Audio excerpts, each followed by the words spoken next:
Rahman. Dear students, आज का जो हमारा टॉपिक है वो है 16.3 cathode ray oscilloscope. Cathode ray oscilloscope एक ऐसी डिवाइस है, एक ऐसा इंस्ट्रूमेंट है जिसको यूज़ करते हुए हम इलेक्ट्रिक करंट या इलेक्ट्रिक पोटेंशियल की मैग्नीट्यूड्स को डिस्प्ले कर सकते हैं। यानी हम एक ग्राफिक डिस्प्ले देख सकते हैं चेंजिंग इलेक्ट्रिक करंट या इलेक्ट्रिक पोटेंशियल का। अब इस पे आ जाते हैं इसकी कंस्ट्रक्शन पे कि इसमें क्या क्या चीज़ें होती हैं। सबसे पहला हिस्सा इसका इलेक्ट्रॉन गन कहलाता है। दूसरे नंबर पे डिफ्लेक्टिंग प्लेट्स हैं या इसको डिफ्लेक्टिंग सिस्टम कहते हैं। थर्ड नंबर पे फ्लोरिसेंट स्क्रीन आती है और इसी फ्लोरिसेंट स्क्रीन पे आपको साइनोसाइडल वेव्स आपको नज़र आ रही होती हैं। इसके अलावा स्क्वायर शेप वेव्स भी इसमें नज़र आती हैं। कैथोड रेज ट्यूब जो है वो उसमें साइनोसाइडल वेव्स भी हैं और इस तरह से कलर्ड पिक्चर्स भी उसमें आती हैं, ब्लैक एंड वाइट्स भी पुराने ज़माने में आती होंगी। तो इसके अलावा जो हमारे टीवी सेट के ऊपर जो इमेज है वो भी इसी CRT की वजह से, यानी कैथोड रे ट्यूब जो है इसी वजह से उसमें, और पुराने जो कंप्यूटर्स होते थे उनमें भी CRT यानी कैथोड रे ट्यूब्स उनमें लगी हुई होती थी। तो इसकी जो कंस्ट्रक्शन है उस पर पहले बात कर लेते हैं। तो इलेक्ट्रॉन गन है एक।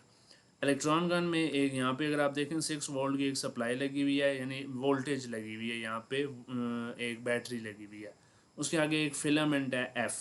ठीक है, इस फिलामेंट F के साथ यहाँ पे जब इसको हीट, इस फिलामेंट F को हीट किया जाएगा और हीट करने की सूरत में आप जानते हैं कि इलेक्ट्रॉन्स इसकी सरफेस में से इमिट होंगे और इलेक्ट्रॉन्स बीम की फॉर्म में, ये आप लाइन देख रहे हैं, ये बीम की फॉर्म में ट्रैवल करते हुए आगे की तरफ जाएंगे। उसके बाद आगे यहाँ पे एक ग्रिड लगाया जाता है।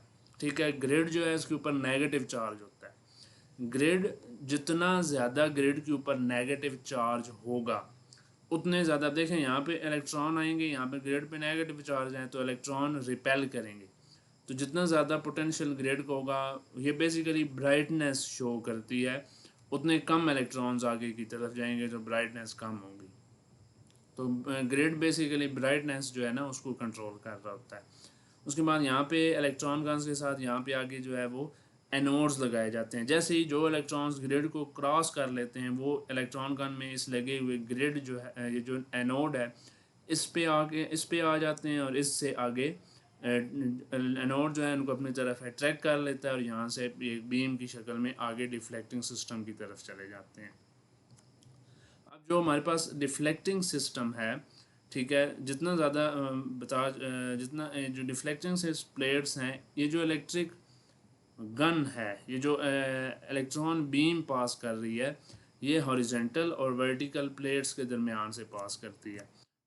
आप देखते हैं कि इस तरह से ये एक्स एक्सिस वाई एक्सिस, ये जो वाई प्लेट है ये इसको एक्स एक्सिस के अलॉन्ग इस बीम को डिफ्लेक्ट करती है और जो एक्स प्लेस है ये वाई एक्सिस के अलॉन्ग, यानी प्लेट्स फॉर हॉरिजेंटल। ये यहाँ पे देखें, ये एक्स एक्सिस जो है, sorry, plate for horizontal deflection के लिए और वाई जो है वो वर्टिकल डिफ्लेक्शन के लिए ये यूज़ की जाती हैं। यानी ये प्लेट्स अगर आप देखें इस तरह, ये खड़ी हुई प्लेट्स लगी हुई हैं वाई यानी ऊपर की तरफ, और ये एक्स एक्सिस यानी हॉरिजेंटल में प्लेट्स लगी हुई हैं। तो जो आपको वहाँ पे साइनोसाइडल वेव या स्क्वायर वेव वो आपको एक्स और वाई की डायमेंशंस में नज़र आ रही होती हैं, तो वो ये बेसिकली एक्स और वाई स्पॉट्स वहाँ पे बना रही होती हैं। तो ये था डिफ्लेक्शन प्लेट्स का काम कि एक्स मूवमेंट और वाई मूवमेंट। स्पॉट जो है वो जहाँ पे साइनोसाइडल वेव का जो स्पॉट जो वेव बनेगी वहाँ पे उसका जो एक्स और वाई की मूवमेंट है वो बेसिकली ये डिफ्लेक्टिंग प्लेट्स जो हैं वो कंट्रोल कर रही होती हैं। और आखिरी नंबर पे आखिर में फ्लोरेसेंट स्क्रीन है। फ्लोरेसेंट स्क्रीन जो है ये फास्फोर एक मटेरियल होता है, उसकी थिन लेयर के ऊपर बनी हुई होती है। और ये बेसिकली जो इलेक्ट्रॉन गन जो कि डिफ्लेक्टिंग प्लेट्स इमेज बना रही है, वो डिफ्लेक्टिंग प्लेट्स जो उसके इमेज जो फ्लोरेसेंट स्क्रीन के ऊपर पड़ रहा है ये उसके इमेज को ज़ाहिर कर रही होती है। तो ये जो फ्लोरेसेंट स्क्रीन है ये फास्फोर मटेरियल की बनी हुई होती है और इसी पे हमें इमेज शो होता है। तो CRO जो है वो बहुत सारे यूजेस हैं इसके। वेव फॉर्म्स को डिस्प्ले करने, जैसे मैं बता चुका हूँ, साइनोसाइडल स्क्वायर वेव शेप उसको बनाने के लिए इस्तेमाल की जाती है। इसके अलावा वोल्टेज मेजर करने के लिए रेंज फाइंडिंग रेडार के तौर पे इसको इको साउंडिंग, यानी जो आप 11 चैप्टर में इको पढ़ चुके हैं, वो डेप्थ्स जो फाइंड की जाती है वहाँ पे भी उसकी वेव को ड्रा किया जाता है।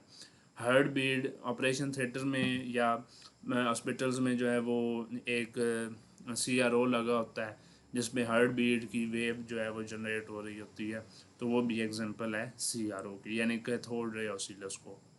Thank you so much.